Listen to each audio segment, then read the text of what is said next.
మన చేతితోని పండించుకున్న కూరగాయలను హార్వెస్ట్ చేసుకుంటూ ఉంటే దాని ఆనందమే వేరు కదా. అసలు ఎంత హ్యాపీనెస్ ఇస్తుందో. తినకున్నా సరే వాటిని అలా చూస్తూ ఉండాలనిపిస్తుంది.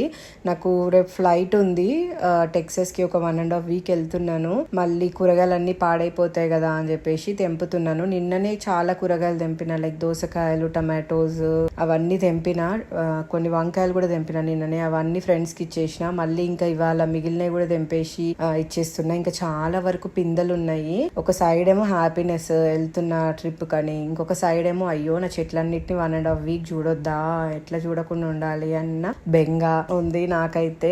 ఇంకా మిగిలిన కూరగాయలన్నీ తెంపేస్తున్నాను. తెంపేసి నా ఫ్రెండ్స్కి 1.5 వీక్ వాటర్ పోయమని చెప్పిన. సో ఇంకా వాళ్ళు నెక్స్ట్ టైం వాటర్కి వచ్చినప్పుడు మిగిలిన ఏమైనా కూరగాయలు వస్తూ ఉంటాయి కదా, అవన్నీ తెంపేసుకోమని చెప్పిన. చిక్కుడుకాయలు అయితే చాలా ఉన్నాయి. కొన్నేమో రెడీగా ఉన్నాయి, ఇంకొన్నేమో ఇంకా పిందల్లానే ఉన్నాయి. 2-3 డేస్కి ఒకసారి హార్వెస్ట్ చేసుకుంటూ ఉంటా కాబట్టి అవి ఇంకో 2 డేస్లో హార్వెస్టింగ్కి వస్తాయి.